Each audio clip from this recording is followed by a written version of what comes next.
저는 윤석열 대통령의 밴댕이 정치와 한동훈 대표의 그 새가슴 정치가 충돌한 사건이라고 봅니다.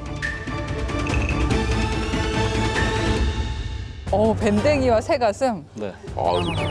진짜 아프게 때리시네.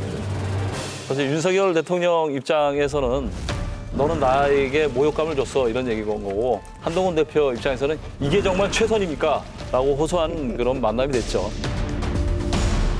네. 사실은 그 윤석열 대통령하고 한동훈 대표가 만나기 전부터 윤석열 대통령의 심기가 불편했다고 해요.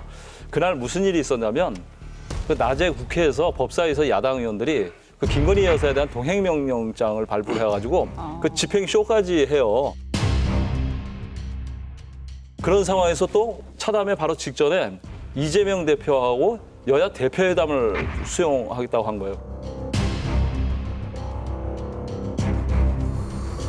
심기가 불편한 상황에서 만났으니까 오히려 좀 그런 분위기가 더 가중된 거라고 봐야죠.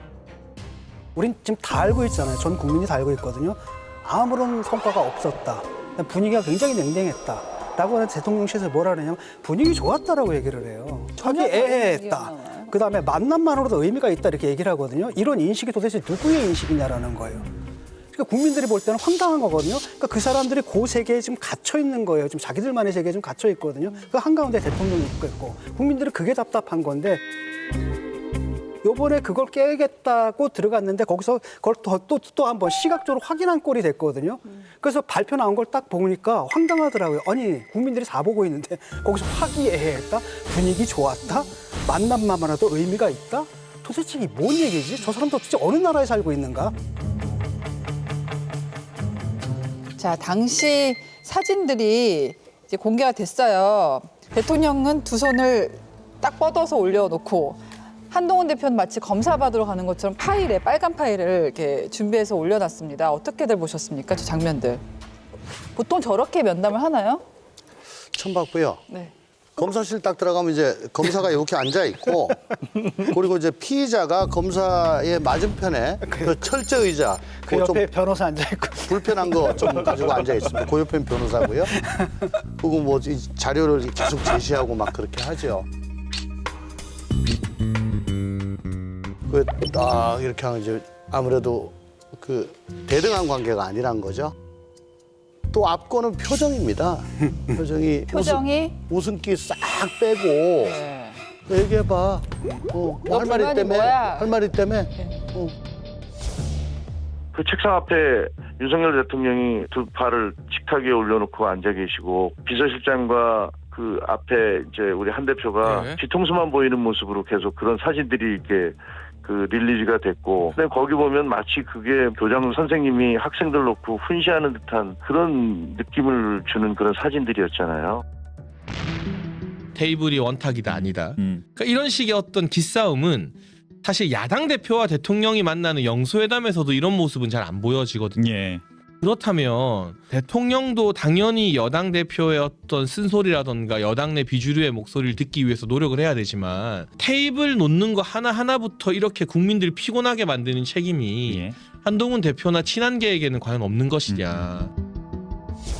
분위기 화기애애하게 그 정원을 이렇게 산책했다는데 그때도 보면 양손을 바지에다가 넣고 입수하면서 이렇게 다니시는 게 꽤 있더라고요.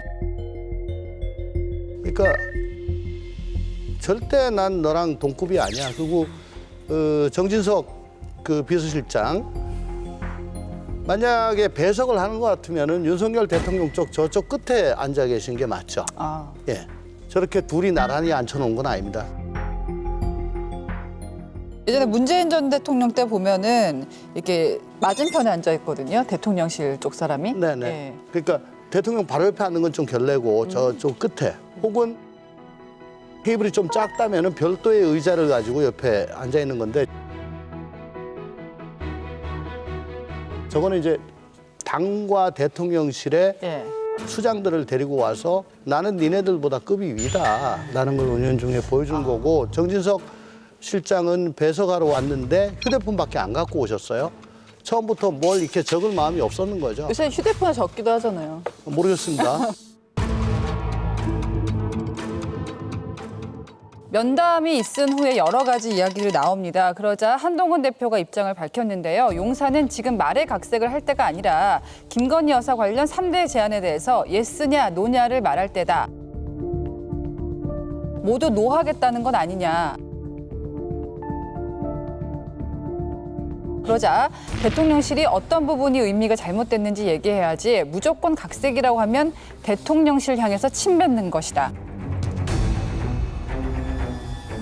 이 공식적인 입장이 이 정도면 굉장히 수위가 높은 거예요. 어떻게 해석을 하세요? 그렇죠. 이제 각색하지 말라는 거는 분위기가 좋지 않았는데 좋았다고 얘기한 거잖아요.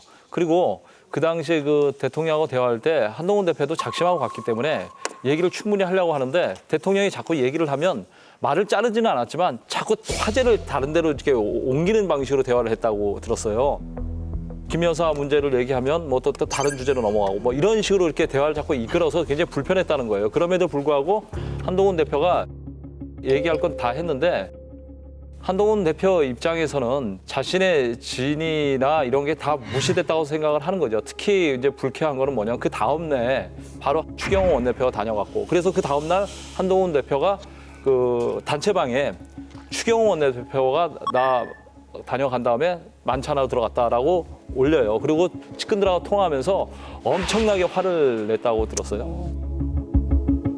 그리고 이제 한동훈 대표가 기다린 시간을 따져보니까 4시 15분에 도착을 했기 때문에 뭐 45분, 50분 가까이 이제 대기를 했단 말이에요.